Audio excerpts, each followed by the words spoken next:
संजय के चड्ढा साहब advocate supreme court इस वक्त हमारे साथ हैं, सामने रखा जा रहा है। सबसे पहले रुक करना चाहेंगे संजय के चड्ढा साहब, आपका महाराष्ट्र की सियासी सूरत हाल पर नजर डाली जाए तो सरकार जरूर बरकरार है, लेकिन आज कई सवाल सुप्रीम कोर्ट की ओर से उठाए गए। बिल्कुल सही आपने फरमाया, कई क्वेश्चन मार्क उठाए, जैसे कि शुरुआत में जो ये कि पार्टी के बंटवारे के आधार पे आप फ्लोर टेस्ट करवा दें, ये नहीं एज पर द लॉ नहीं है, इस पे कहा। और मुझे ऐसा लगता है कि जो एक सीरीज ऑफ डिसीजंस आए हैं सुप्रीम कोर्ट के on such kind of horse trading और उन तमाम, कर्नाटका का जजमेंट, उत्तरांचल का, मणिपुर का, ये तमाम उन्हीं की कड़ी में एक और जो ट्रांसपेरेंसी, एफिशिएंसी और इफेक्टिवनेस के बारे में बात हमारे आईन में दी हुई है, उसको और क्लियरिटी देते हुए उन्होंने कहा चीफ विप किसी और को बना देना, दो चीफ विप हो जाना, ये सब असंवैधानिक है। और बड़े खास तौर से देखिए कितनी सफाई के साथ अगर बात सामने आई चीफ जस्टिस साहब के सामने और द बेंच के सामने कि जो 16 एमएलए हैं उनको अयोग्य ठहराने की जो बात थी उनको, तो उस पे जो तबसरा था कोर्ट का वो ये था कि ये पावर हमारे पास नहीं है, ये जो है स्पीकर को डील करना दीजिए। तो कहने का मतलब ये है कि थोड़ी सी स्पष्टता जरूर आई है फॉर द टाइम बीइंग। जो बीच में टिप्पणियां आई जिनको बहुत इंपॉर्टेंस अभी शिवसेना दे रही है, जो उद्धव सरकार हुआ करती थी, वो सारे बड़े अहम मुद्दे हैं। देखिए क्या है, आज सबसे इंपॉर्टेंट जो बात है, जो कॉन्स्टिट्यूशन बेंच के जहन में रही होगी जब इस निर्णय को वो दे रहे थे, कि हमको कैसे ये चीजें जो हैं ये रिपीट ना हो, कैसे कोई जो है, उन्होंने बड़ी इंपॉर्टेंस दिखाई कि जब एक चुनाव होता है, एक आदमी चुनाव लड़ता है, तो वो चुनाव को लड़ते वक्त पूरी पार्टी की ओर से चुनाव होता है, पार्टी के जो जो चीजें होती हैं उन पे वोट देता है आदमी।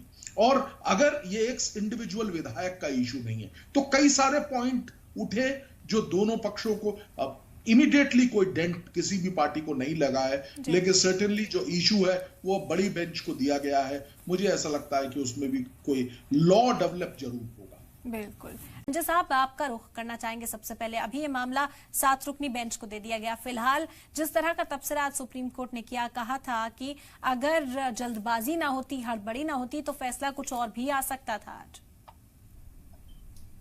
जैसा कि आपने भी अपने शुरुआती बयान में कहा कि उद्धव ठाकरे ने अगर फ्लोर टेस्ट फेस किया होता और उन्होंने जल्दबाजी में जिसे कहते हैं कि रेजिग्नेशन नहीं दिया होता, तो हम उसके बाबत इस वजह से, अगर उन्होंने ये किया है इस वजह से हम उनको रिस्टोर तो नहीं कर सकते। उन्होंने रेजिग्नेशन दिया है क्योंकि उन्होंने बहुत स्पष्ट शब्दों में कहा कि पार्टी को आप देखिए क्या है कि पीपल्स रिप्रेजेंटेशन जो एक्ट है उसमें अयोग्यता या डिस्क्वालिफिकेशन की जहां पे बात है, वहां पे एक स्पेसिफिक नंबर है 2/3। अगर वो उनमें से कुछ नंबर से ज्यादा अगर शिफ्ट होता है, या यहां पे उन्होंने डिवीजन की बात कर दी कि क्या किया कि पार्टी का बंटवारा कर दिया, तो क्या बंटवारा फ्लोर टेस्टिंग का ग्राउंड हो सकता है? सुप्रीम कोर्ट ने कहा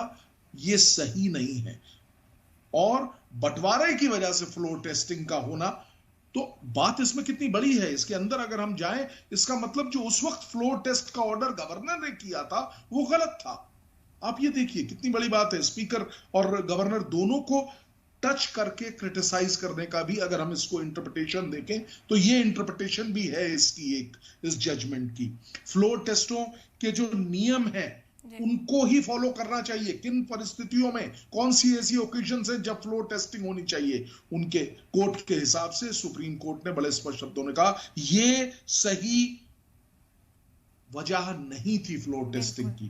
टोटल हम इस पर्टिकुलर उसमें 8 पिटीशंस थी जिनको उन्होंने जोड़ के इस जजमेंट को दिया है। और अब जो विप वाला इशू है, जैसा मैंने बताया कि 2 डिवीजन हो गए थे तो 2 विप हो गई थी, तो उस इशू को उन्होंने लार्जर बेंच को दे दिया है और स्पष्टता आएगी, मजबूती आएगी हमारे कानून में, ऐसा मुझे लगता है। ठीक है। संजय साहब, आपसे समझना चाहेंगे, सुप्रीम कोर्ट में जिस तरह से आज पूरी समाअत हुई, सुप्रीम कोर्ट सीजीआई की ओर से जो बातें सामने रखी गई थी, कहा गया कि फ्लो टेस्ट का सामना नहीं किया गया, इस पर भी उद्धव गुट के ऊपर सवाल उठाए गए। मुस्तकबिल में अब क्या सूरत हाल फिर बनती हुई नजर आ रही है? 7 बेंच की जो अभी 7 बेंच के सामने इस मामले की समाअत की जाएगी अब आगे। हाँ, ये अब 7 बेंच को दिया गया है, बेंच पहले निर्धारित होगी, उसके बाद इसकी वो एक अब खासतौर से अगर अगर आप मुझसे पूछे कि अब क्या होगा सरकार का, मुझे ऐसा लगता है कि सरकार तो अब चलेगी, because it is going to take some time now. It is not कि 2 दिन में अब या 10 दिन में या अगले चंद महीनों में भी कोई इसमें बात आएगी। ये जो बड़ी कॉन्स्टिट्यूशनल बेंच को दिया गया है, उसका रीजन सिर्फ ये है कि इस पर्टिकुलर पॉइंट पे लॉ को सेटल करना है। क्या कानून की व्यवस्था होनी चाहिए ऐसी परिस्थितियों में, कैसे फ्लो टेस्टिंग होनी चाहिए, वो तमाम चीजें अब बड़ी 7 जजेस बेंच इसमें बैठ के इसको डिसाइड करेंगे और वो फिर हमारे कानून हो जाएगा। आपको मैं बताना चाहता हूं कि जो सुप्रीम कोर्ट कहती है वो लॉ ऑफ द लैंड होता है, पूरे भारत में वही कानून माना जाएगा। इस पर्टिकुलर पॉइंट पे जो ये बेंच निर्धारित करेगी उसी को बाकी जो बाकी आने वाले टाइम के लिए वो एक नजीर बन जाएगी और उस नजीर को फॉलो किया जाएगा। ये एक ऑब्जेक्टिव है इसको बड़ी बेंच को रेफर करने का। ठीक है।